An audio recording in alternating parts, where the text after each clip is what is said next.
রাতেই ভয়াবহ হামলা, খার্গদ্বীপ কেড়ে নেওয়ার হুমকি ট্রাম্পের। 48 ঘন্টায় কুয়েতে 24 ড্রোন হামলা চালিয়েছে ইরান। আরও জানাবো, তুরস্ককে শত্রু রাষ্ট্র ঘোষণা করল ইসরায়েলি এমপি।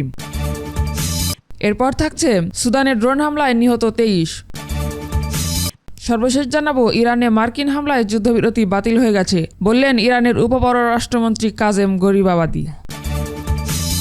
দর্শক, এতক্ষণ শুনছিলেন সংবাদ শিরোনাম, এখন শুনবেন বিস্তারিত। তবে তার আগে অনুরোধ থাকবে, ভিডিওটিতে একটি লাইক দিন এবং কমেন্ট করে জানিয়ে দিন কোথা থেকে বা কোন জেলা থেকে আমাদের এই ভিডিওটি দেখছেন বা শুনছেন, এবং আমাদের চ্যানেলে নতুন হয়ে থাকলে অবশ্যই চ্যানেলটি সাবস্ক্রাইব করুন।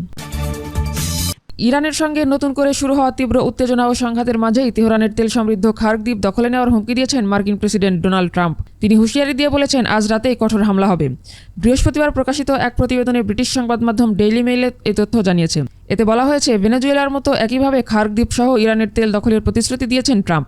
এই দ্বীপটিতে দেশটির অপরিশোধিত তেল রপ্তানির প্রায় 90% প্রক্রিয়াজাত করা হয়। এটি ইরানের আয়ের অন্যতম প্রধান উৎস। ইরানের এই দ্বীপটি গভীরভাবে সুরক্ষিত রাখা হয়েছে। এতে ক্ষেপণাস্ত্র, নৌমাইন এবং বিপ্লবী গার্ড বাহিনীর ব্যাপকভাবে নিরাপত্তা মোতায়েন রয়েছে।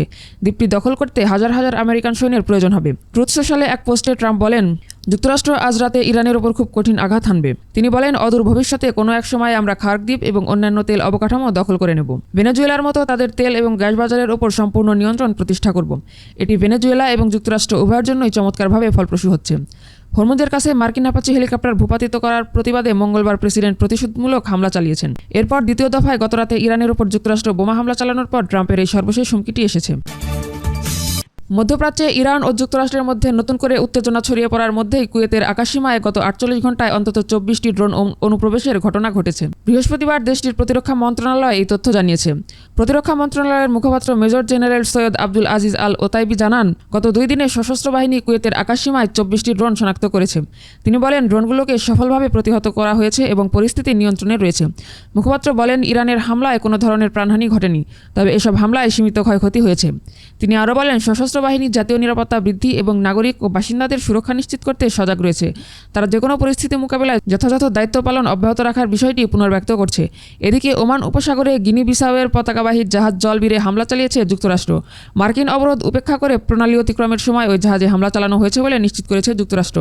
এ নিয়ে হরমুজ প্রণালীতে 3টি জাহাজে মার্কিন বাহিনী হামলা চালিয়েছে। মার্কিন সেন্ট্রাল কমান্ড বলছে, ওমান উপসাগর দিয়ে ইরানের তেল পরিবহনের চেষ্টা করে জাহাজটি অবরোধ লঙ্ঘন করছিল। এই সপ্তাহে ওমান উপসাগরে মার্কিন বাহিনীর হামলায় শিকার হওয়া তৃতীয় জাহাজ এটি। এর আগে মারিভেক্স এবং সেতেবেলো নামের 2টি জাহাজে হামলা চালায় যুক্তরাষ্ট্র। বৃহস্পতিবার সকালের দিকে ওমানের সিনাস বন্দরের কাছে ভারতীয় নাবিকবাহী তৃতীয় জাহাজে যুক্তরাষ্ট্র হামলা চালিয়েছে বলে অভিযোগ করেছে ভারতের পররাষ্ট্র মন্ত্রণালয়।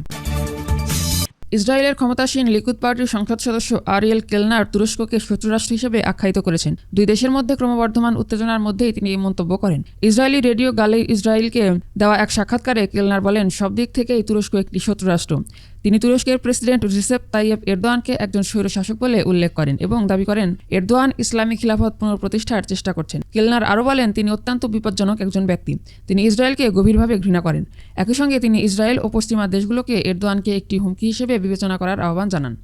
এর আগে মঙ্গলবার এরদোয়ান বলেছিলেন, সিরিয়া ও লেবাননে ইসরায়েলের হামলা এমন অবস্থায় পৌঁছেছে যে তা এখন তুরস্কের জন্য হুমকি হয়ে দাঁড়িয়েছে। তিনি অভিযোগ করেন, ইসরায়েলের আগ্রাসন শুধু আঞ্চলিক নয়, বরং বৈশ্বিক নিরাপত্তার জন্য ঝুঁকির সৃষ্টি করছে। এরদোয়ান বলেন, ইসরায়েলকে থামাতে হবে, এটি মানবতার দায়িত্ব। জবাবে ইসরায়েলের প্রধানমন্ত্রী বেনিয়ামিন নেতানিয়াহু এরদোয়ানকে ইহুদি বিদ্বেষী স্বৈরশাসক বলে অভিহিত করেন। এদিকে যুক্তরাষ্ট্রের প্রেসিডেন্ট ডোনাল্ড ট্রাম্প এরদোয়ান সম্পর্কে ভিন্নমত তুলে ধরেছেন। সাংবাদিকদের প্রশ্নের জবাবে তিনি বলেন, তিনি আমার খুব ভালো বন্ধু, আমরা একসঙ্গে খুব ভালোভাবে কাজ করেছি, আমি তাকে অনেক পছন্দ করি। গাজা, ইরান ও লেবাননে ইসরায়েলের সামরিক অভিযানের অন্যতম কড়া সমালোচক হিসেবে তুরস্ক সাম্প্রতিক বছরগুলোতে আন্তর্জাতিক অঙ্গনে সক্রিয় ভূমিকা পালন করছে। 2024 সালের মে মাসে আঙ্কারা ইসরায়েলের সঙ্গে বাণিজ্যিক সম্পর্ক ছিন্ন করে এবং আন্তর্জাতিক বিচার আদালতে দক্ষিণ আফ্রিকার দায়ের করা গণহত্যা মামলায় যোগ দেয়। তবে বাণিজ্য নিষেধাজ্ঞার পরও তৃতীয় দেশের মাধ্যমে তুরস্ক থেকে ইসরায়েলে পণ্য রপ্তানি অব্যাহত রয়েছে বলে বিভিন্ন প্রতিবেদনে উল্লেখ করা হয়েছে। পাশাপাশি বাকু তিবলিসি জেইহান পাইপলাইনের মাধ্যমে আজারবাইজানের তেলও তুরস্কের বন্দর হয়ে ইসরায়েলে যাচ্ছে। বিশ্লেষকদের মতে, গাজা যুদ্ধ, সিরিয়ার ভবিষ্যৎ এবং মধ্যপ্রাচ্যে প্রভাব বিস্তারকে কেন্দ্র করে তুরস্ক ও ইসরায়েলের মধ্যে ভূরাজনৈতিক প্রতিদ্বন্দ্বিতা ক্রমেই তীব্র হচ্ছে। সাম্প্রতিক ইসরায়েলের সংস্কৃতি এবং ক্রীড়ামন্ত্রী মিকি জোহারও তুরস্ককে শত্রুরাষ্ট্র হিসেবে বিবেচনার আহ্বান জানিয়েছেন। তিনি সতর্ক করে বলেন, তুরস্ক যদি ইসরায়েলের বিরুদ্ধে যুদ্ধের পথ বেছে নেয় তাহলে তাকে বড় মূল্য দিতে হবে। ইসরায়েল নিজেকে রক্ষা করতে জানে এবং তারা তাকে আঘাত করে তাদের জবাব দিতেও সক্ষম। সুদানের কৌশলগতভাবে গুরুত্বপূর্ণ এল ওবেইদ শহরে ড্রোন হামলায় অন্তত 23 জন নিহত হয়েছেন।